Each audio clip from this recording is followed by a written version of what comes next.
ओम शांति।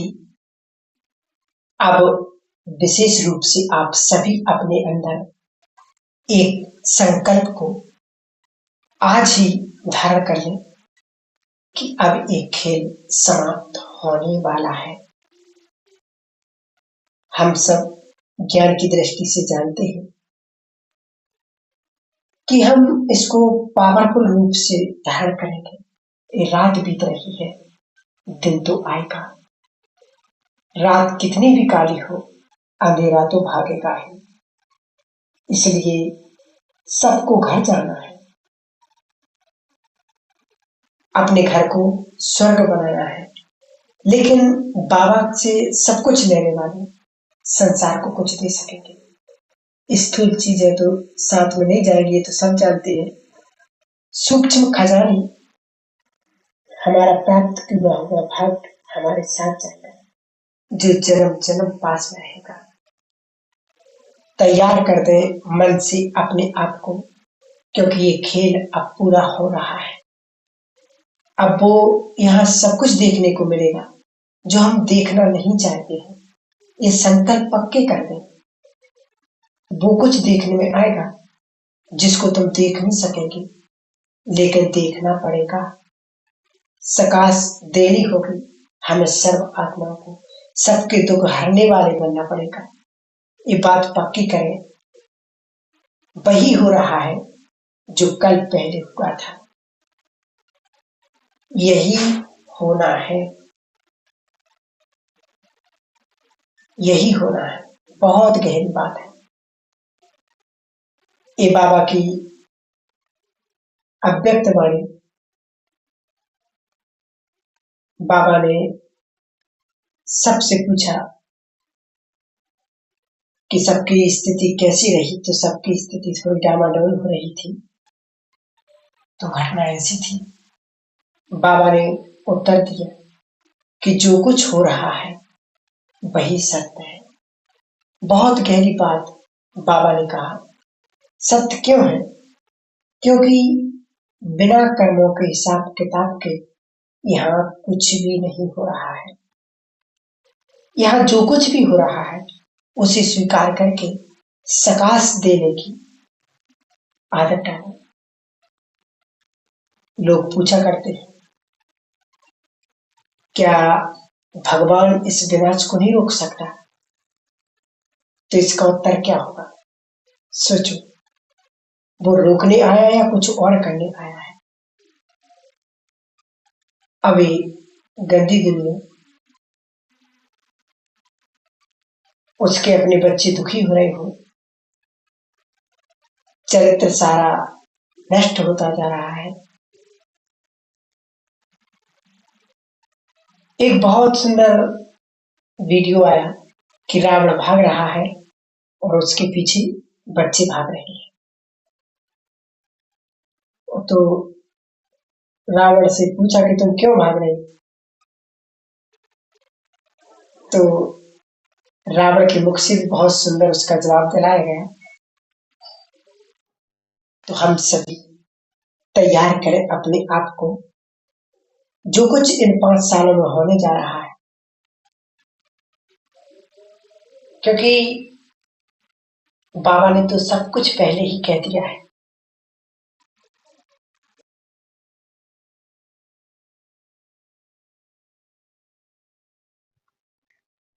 पर रोज अब हमें समय निकाल करके सकाश देना है। सकाश कैसे देंगे? तो हम रोज 2 प्रकार से सकाश देंगे। एक तो प्रकृति को, और प्रकृति को जरूरत है हमारे पवित्र वाइब्रेशंस की। दूसरा, कमजोर आत्माओं को सकाश देंगे, उनको जरूरत है हमारे शक्तियों के वाइब्रेशंस की। देखो, भारतीय दर्शकों में भी उसमें स्पष्ट लिखा है कि प्रकृति सतो रजो तमो की स्थितियों से गुजरती है। ये संसार भी 3 प्रकार की स्थितियों से गुजरेगा, सतो रजो और तमो। तमो बाबा ने 4 भागों में बांट दी। प्रकृति की पवित्रता मनुष्य की पवित्रता से जुड़ी हुई है, जो कम होते होते इस स्थिति में आ गई है। अब पवित्र वाइब्रेशंस पा करके ये प्रकृति पुनः अब मूल स्थिति में पहुंचेगी और प्रकृति के प्रकोपों को एक और रूप से देखना भविष्य में, क्योंकि प्रकृति अपनी मूल स्थिति में अब पहुंच रही है। पहुंचना वो चाहती है और पहुंचेगी, और जब पहुंचेगी तो बहुत गड़बड़ हो गई। बाबा ने मुरली में भी की कि प्रकृति कितनी सुखदाई होगी, वहां कोई बीमारी नहीं होगी, प्रकृति अपने समय पर सब कुछ करती रहेगी। कभी बाबा ने कहा था कि सतयुग में यदि थोड़ी भी कहीं गंदगी हुई, मान लो यदि कागज के टुकड़े भी डालती तो हवा चलेगी और सबको उड़ा करके ले जाएगी, साफ कर देगी। रोज लगभग शाम को हल्की सी बारिश होगी, सुखदाई बारिश, क्योंकि फूल पत्ते पेड़ सब सुगंधित होंगे। तो ऐसा लगेगा जब उनसे पानी टपकेगा तो सारी अमरावती जैसे कि सारे स्वर्ग में इत्र छिड़क दिया है। इसलिए शास्त्रों में लिखा कि इंद्र के राज्य में सारी अमरावती रोज शाम को इत्र छिड़का जाता है। ये प्रकृति की देन हो गई, नेचुरल उसका स्वरूप। तो क्योंकि जब हम जितने पवित्र होंगे, यदि आप कहीं जा रहे तो आपके पवित्र वाइब्रेशंस आने वाली विनाश की चीजों को रोकती रहेगी। जैसे आजकल युद्ध चल रही, अब युद्ध सेनाओं का तो कम हो गया। बाबा ने एक बार कही थी एक बात कि आगे चल करके सेनाओं की जरूरत ही नहीं पड़ेगी। तो देखो अब यूएस फोर्स का युद्ध रह गया है।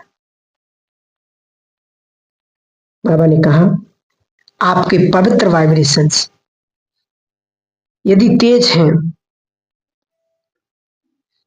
यदि किसी ने बॉम्ब रख दिया है और आप वहां पर हैं, तो आपके पवित्र वाइब्रेशंस,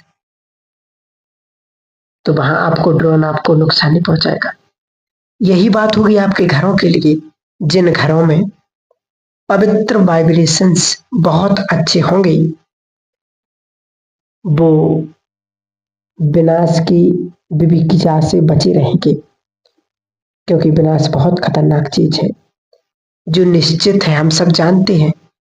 उसके बाद ही स्वर्णिम युग आएगा। जब तक गंदगी दुनिया ना जाए तब तक स्वर्णिम प्रभात आ नहीं सकता है, ये हम सब जानते हैं। तो अपने अपने घरों को तीर्थ बनाना है, मंदिर बनाना है। तो विशेष सभी भाई और माताएं बहनें थोड़ी सी मेहनत करें और ये विश्वास करो कि जिस घर के वाइब्रेशंस सुंदर हैं उस घर के सभी लोग निर्विघ्न, काम धंधा फर्स्ट क्लास, रोग भी कम से कम आएंगे, सेफ रहेंगे आप। इसलिए और कुछ आप जिस लगन से करते हैं, कमाने की लगन रहती है, आपको परिवार चलाना है, तो और कई लगन भी रहती है मनुष्य के पास। उसी लगन से अपने घर के माहौल को भी अलौकिक बनाना है। लोग क्या कहते हैं इस पर ध्यान नहीं दो और ना देना है। लोग तो बहुत कुछ बोलेंगे, माताओं को भी बहुत कुछ सुनना पड़ता है संसार में, लेकिन बाबा क्या बोलता है अभी भगवान की सुने, मनुष्यों की तो सुनते आई। बाबा ने तो कुछ दिन पहले मुरली में कहा था तुम पुकारते थे, बुलाते थे, आओ, और अब मैं आया हूं तो अब मेरी सुनो। मैंने तुम्हारी सुनी, अब मेरी सुनो। और जो इस समय भगवान की सुनेंगे तो बोलो क्या होगा। एक तो द्वापर से भगवान उनकी सुनेगा, और विनाश काल में भी हमारी अच्छी सुनेगी। इसलिए अपने घर को तीर्थ बनाना है। मंदिर से भी बड़ा शब्द है तीर्थ। सेंटर्स को भी तीर्थ बनाना है, क्योंकि बहुत सारे सेवा केंद्र लाइट हाउस माइट हाउस बन जाएंगे। इस समय आ गया। अब कुछ साल के बाद देखेंगे, नहीं, अब अभी कुछ ही सालों में देखेंगे आप इन आंखों से, लोग आपके पास आएंगे और कहेंगे कि आप हमें यहाँ बैठने दो, हमारा मन शांत हो जाए। लोग आपको कहेंगे हमें अपने सेंटर की एक टोली का फीस ही खिला दो, मन बहुत दुखी है, ठीक हो जाए। लोग कहेंगे कि हमारे सिर पर हाथ रख दो, हमारी पीड़ा हर लो। ये सब आपको करना है। एक छोटा सा अनुभव है माता जी का। एक गांव से 5 माताएं, उनका अनुभव तो माता जी ने सुनाया। तो उन्होंने सुनाया कि इसका पति बीमार हो गया, और डॉक्टर ने कहा कि इसका अब कोई इलाज नहीं है, और आप इसको घर पर रखो, जब तक जिएंगे तब तक अच्छे से सेवा करो। लेकिन उस भोली माता ने क्या किया, उसने पानी चार्ज करके रोज उसको पिलाया। और उसका जो पति था, 60, कम से कम 60 वर्ष हो गई उम्र, और वो 1.5 साल में ठीक हो गया। तो बड़ी सोचने की बात है। उस माता के पास ज्यादा ज्ञान नहीं है, बिल्कुल अनपढ़, लेकिन ये कहीं बोल भी नहीं सकती। लेकिन इसके पास क्या है, भावना। क्योंकि भावना से ही सब कुछ अच्छा होता है। अब गांव में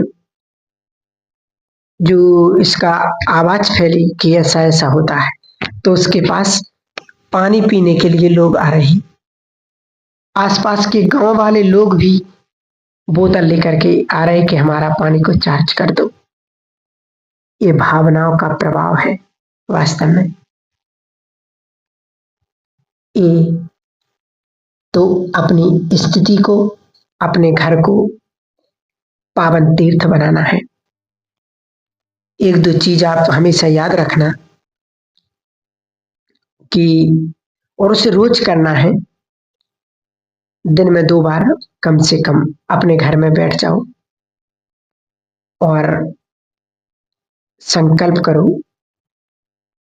कि मैं अपने घर अपने घर पर एक तरफ बैठी हुई हूँ, कुर्सी पर, सोफे पर, कहीं पर भी, और संकल्प करें मैं पवित्रता की देवी हूँ, मैं पवित्रता का फरिश्ता हूँ।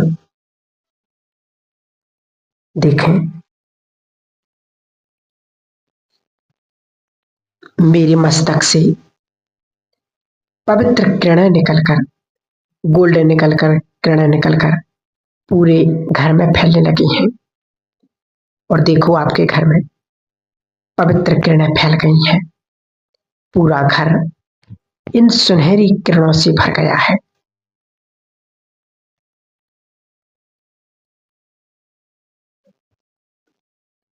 मेरा घर पावन तीर्थ है, और इसमें सभी आत्माएं बहुत पुण्य आत्माएं हैं। सभी बहुत भाग्यवान हैं। सभी भगवान के बच्चे श्रेष्ठ आत्माएं हैं।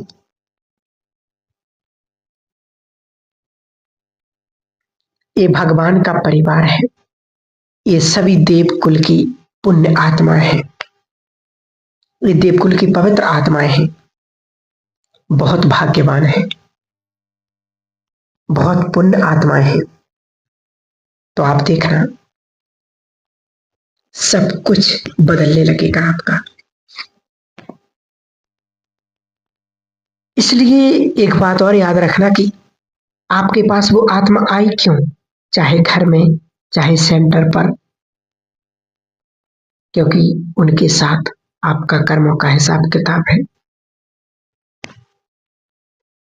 तो इस बात को याद रखें, हमें हंसते हुए उन्हें वाइब्रेशंस देना है, उन्हें सकाश देना है, और फिर आप इसका रिजल्ट देखेंगे कि आपके घर के वाइब्रेशंस बहुत सुंदर बनते जाएंगे, और जिस स्थान के वाइब्रेशंस अलौकिक हो जाते हैं वहां सेवा अपने आप होने लगती हैं। बाबा ने कहा सेंटरों के अलावा घरों से भी बहुत अच्छी सेवा होने लगेगी। ओम शांति।